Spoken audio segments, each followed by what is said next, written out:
Hey there, subscribe to my channel, and also press this bell icon so you never miss any new updates, cause whenever we upload new video you will get a notification on your phone. Part 1.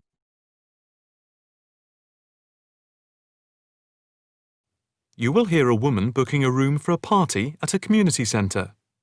First, you have some time to look at questions 1 to 4.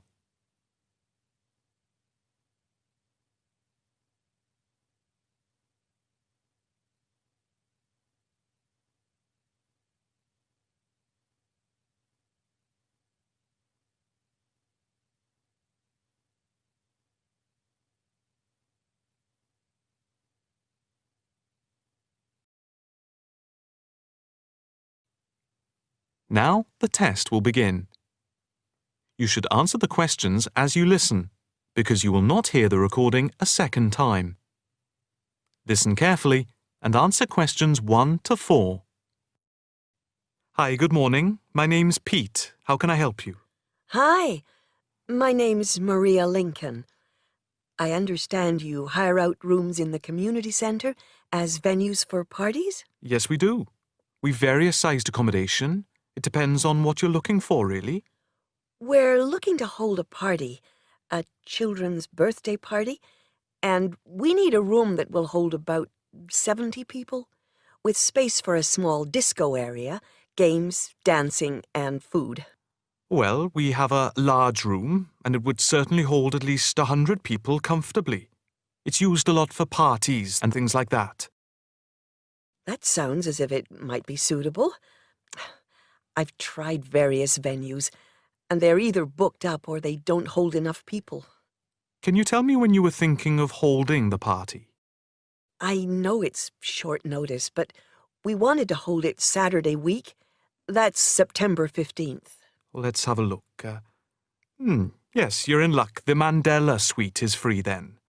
I'll just write that down. M-A-N-D-E-L-A. And the time. When were you thinking of holding it? In the afternoon, from 3:30 p.m. to 9 p.m. Yes, okay.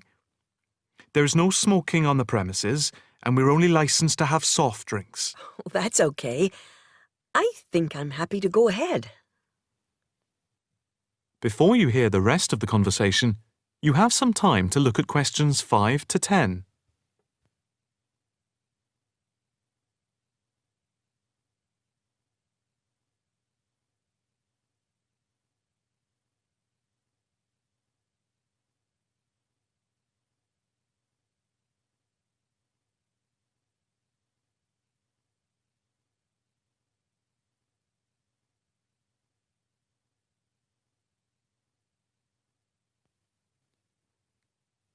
Now listen and answer questions 5 to 10. Can you just give your postcode? Yes, it's PA5 7GJ. Fine. And the flat and street number? It's flat number 40, and the street number is 35.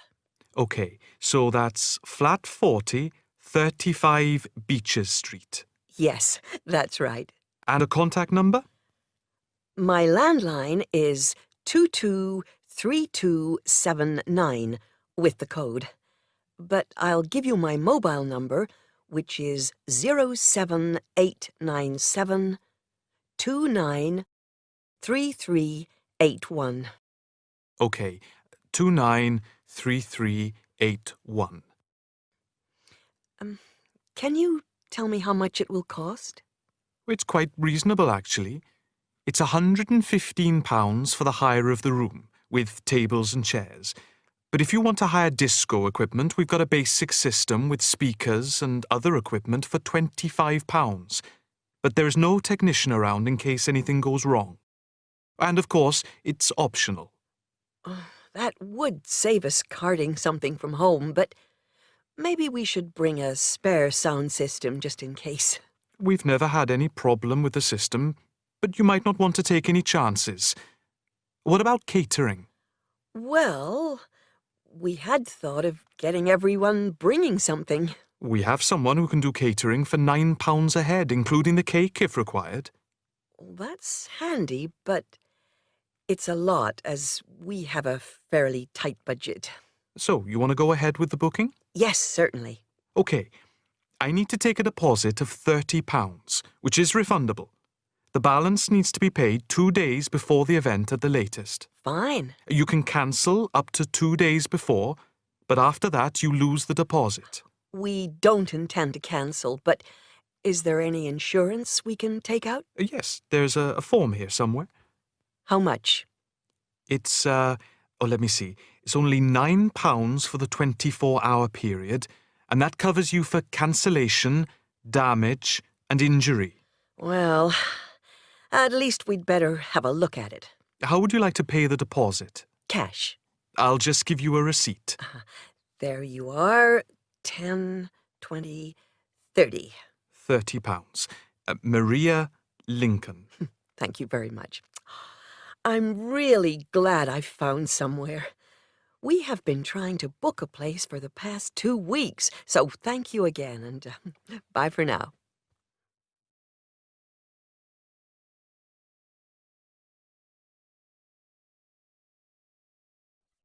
That is the end of part 1. You now have half a minute to check your answers.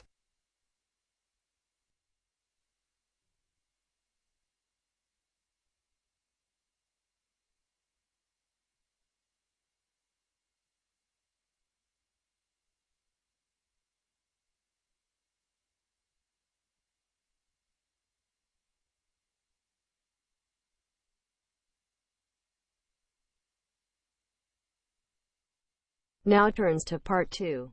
Part 2.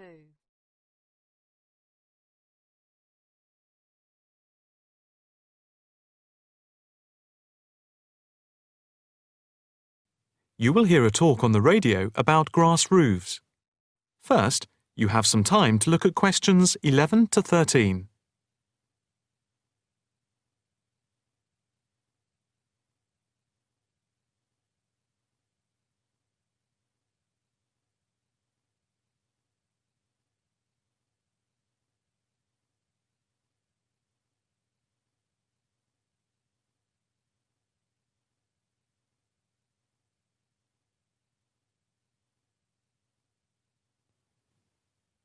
Now listen carefully and answer questions 11 to 13. And now it's straight into the Eco Hotspot for today's programme. We are in fact going to look at an intriguing trend in recent years in the world of eco-friendly developments. There has been a constant stream of new green products coming onto the market for the environmentally conscious. A new departure, which I feel needs greater attention drawn to it, is the increasing interest in grass roofs. Environmentalists sing the praises of grass roofs as interest in sustainable ecological building has led to the greening of the rooftops of residential and commercial buildings around the world. And what does this type of roof consist of? Instead of tiles, which allow water to run off and create flash flooding, the roof has a waterproof underlay, which is laid over the roof deck. This waterproof layer is then covered with layers for insulation and drainage. Then, on top of the insulation and drainage layer, is added a final layer of soil or crushed stones for the plants and/or grass to grow on. The roof can be planted with wildflowers to add colour and life to your rooftop. Before you hear the rest of the talk, you have some time to look at questions 14 to 20.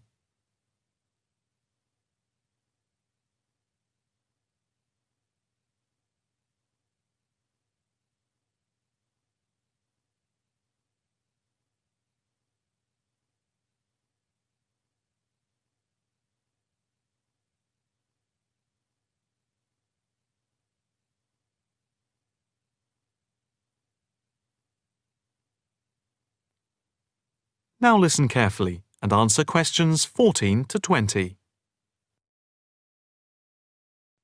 As for the benefits of grass roofs, in spring and in summer they are very pretty as flowers spring into bloom.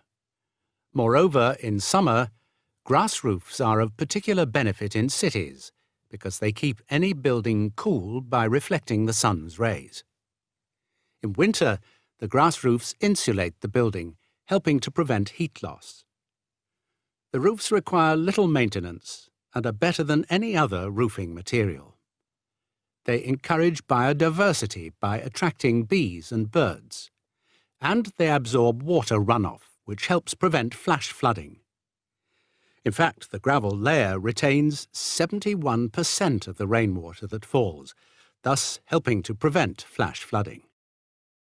In winter, the brown soil is a bit more evident, which can look unattractive if the roofs are not tended carefully. But that is a price worth paying, and I would say that they come highly recommended by those who have them. If you compare grass roofs with tiles, the latter do certainly look very tidy, but at a price to the future of the planet. The main drawbacks of tiles, though, are the water runoff and the absorption of heat from the sun's rays in summer. So, if we are to save the planet from the ecological point of view, tiles do not come recommended. The only roof that I can think of which has similar ecological credentials to the grass roof is the thatched roof. Thatched roofs are good insulators and very attractive, but very pricey and not ideal for cities. How can we make more of our roofs green? That is, how can people be persuaded to install grass roofs? The World Green Roof Conference in Australia was a very good start. At a grassroots level, the best way to raise the profile of grass roofs is to make them trendy by highlighting them in fashionable magazines, so that people begin to feel that they cannot do without them. But the idea I like best is holding competitions for the best designed grass roofs. Next week, Eco Hotspot is going to look at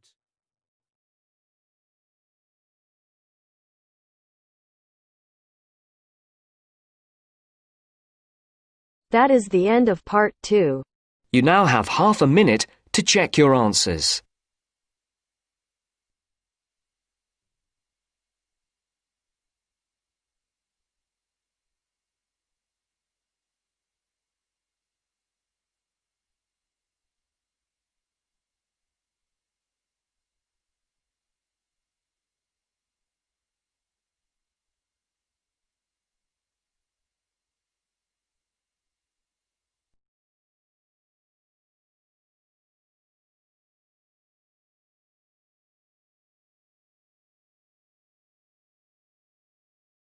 Now turns to part 3.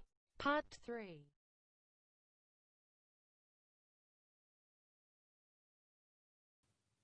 You will hear a student talking to her tutor about a presentation.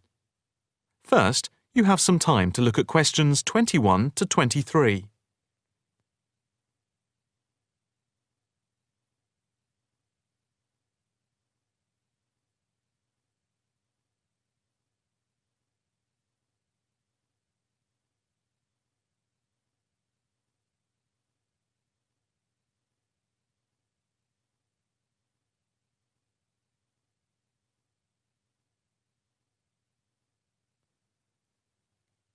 Now listen carefully and answer questions 21 to 23. Excuse me, Dr. Owen, Oh, hello, Karen. Have you got a few moments? Yeah, sure. How can I help you? Well, I've had difficulty finding data on the original question, and I was wondering if I could change my paper to Investment in Knowledge, comparing some European countries with the United States, and then with others throughout the world, including the OECD average. I found lots of data by way of graphs, etc. Where did you get the data from? From various sources, books and journals. How are you going to present the material? I am going to use the electronic whiteboard as suggested and do a blend of graphs, pictures, text and podcasts to illustrate my presentation. It sounds very impressive. Yes, let's hope the whiteboard works. But I'm also going to have a PowerPoint presentation for a backup, just to cover myself. A backup is a good idea, but it's a lot of work doing everything twice. It is, but at least I'll have experience of both. Before we talk about how to use the data I've selected, could you give me the names of a few websites I should look at for more specific background material? When you type in anything to do with knowledge, there are millions of sites listed. Before you hear the rest of the conversation, you have some time to look at questions 24 to 30.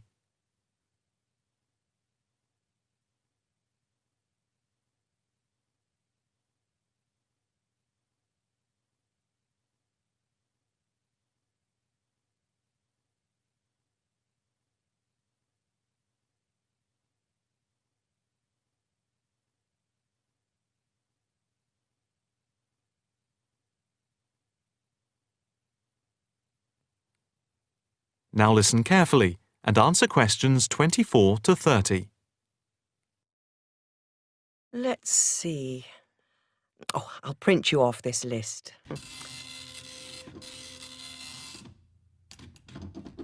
Oh, there we go. Right. Do I really need to study everything on these? No, I suggest there are 5 or 6 you can look at. The one you have to go through is the IT department section on the university site, which is www.kmul.org. It has articles by all of us in the department and has links to useful information, so I think it is essential to look at this. OK, I've already been on it, but I'll tick that one as a must-read. And there's a site which is hosted by Pollock. It's investmentit.com. All you need to do is to skim the abstracts of the articles on the site. They'll give you a general idea about the effects of investment in knowledge. Yes, that sounds good. It cuts out having to read everything. What about this one?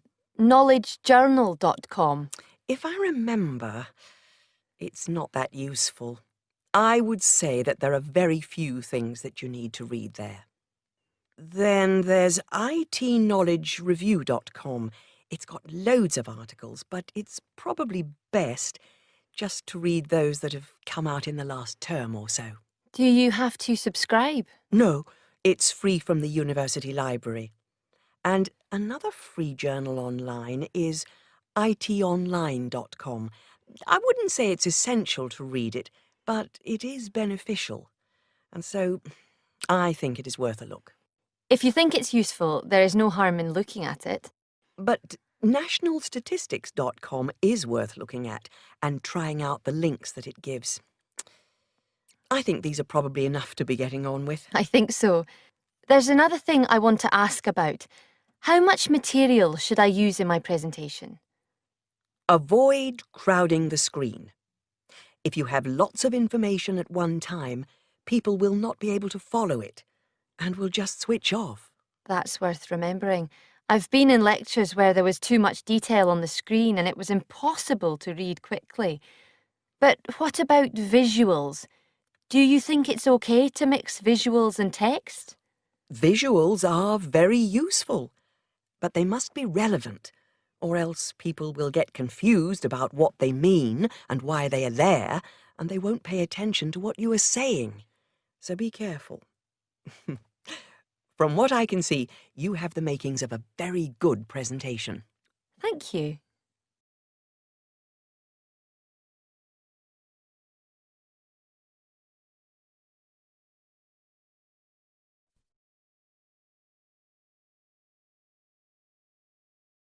That is the end of part 3. You now have half a minute to check your answers.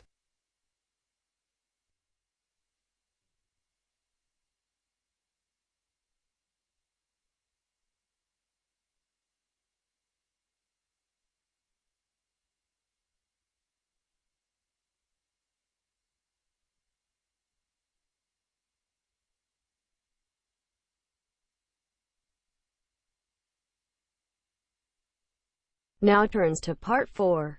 Part 4.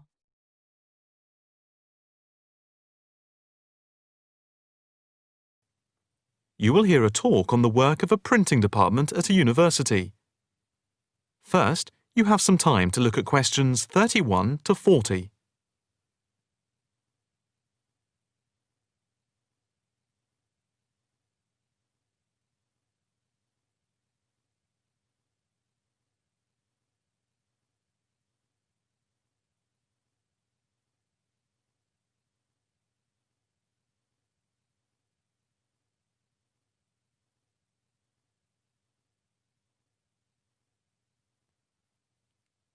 Now listen carefully and answer questions 31 to 40. I am here to give you a brief outline of the work of this new department.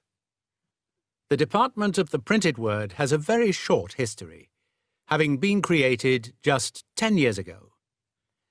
Some statistics to start with. The first intake of undergraduate students consisted of 20 students, which rose to 37 in the second year. And we now have about 50 in the first year, doing a wide range of courses, full and part-time. We have a thriving research department, with 17 students on the taught MA course and 7 students doing research full-time. In all, we have 9 full-time lecturers and 16 part-time lecturers who work mainly, but not exclusively, in our evening department. Of the total student body, approximately 21% are from outside the country, a number which has been increasing steadily over recent years. Although students from overseas have to reach a minimum level of competence in English before they follow a course at the university, some may require remedial help with their English, and we can offer help through the Student Support Services as part of the general assistance given to all students. For home students, both graduate and undergraduate, there are bursaries to help with travel and accommodation, for which I would advise you to contact Mrs. Riley at the end of this session. Increasingly, we are forging external links with organisations in the publishing world, and we have been very fortunate in that we have received money to sponsor not just various students within the department, but also technicians and lecturers. Each year we hold a series of lectures which are given by external speakers in the world of printing and the media. The series of workshops that you see around you have been built thanks to a very generous donation which has allowed us to develop our facilities for bookbinding and restoration. Now, the main work of the department relates to teaching the mechanism of printing. And as most printing is now so highly technological, all our students have to be computer literate. For those of you who are interested in taking a module in this department from another department, and who feel that you may not have the necessary computer skills, don't let the technology put you off. We have a number of specialist technicians who can support and deliver crash programs in the computing technology required. As long as you can switch on the computer, you are halfway there. We have what can only be called state-of-the-art facilities, especially for those wishing to move into the publishing world, working not just as printers, but also in editing, page design, layout, and bookbinding. With the extensive facilities we have for book restoration, some of our former students are now employed as expert book restorers and conservationists, skills which were once almost dying out. In the display, you will notice samples of work on book cover design, and as well as having all the necessary computer programs for dealing with printing, we have some old printing presses. Despite being largely a modern department, we do have an increasing interest in research into the history of the printed word, ranging from early European to Chinese and Japanese printing techniques. We have, in fact, some very well-known experts on early printing in Europe in the 15th and 16th centuries. If this area appeals to you, you can talk to Dr. Fred Clare afterwards. From China, we're lucky to have as a visiting lecturer Dr. Yu, who is an authority on early Chinese manuscripts and printing machines. If you are thinking about doing a module with us, or you are interested in doing research after you have finished your first degree, the person to talk to is Professor Clarkson, who will be able to give you all the details. For postgraduate research, you should really be thinking about applying now, even though we are only in December, as the department now attracts large numbers of people, and we always have many applications for each research position.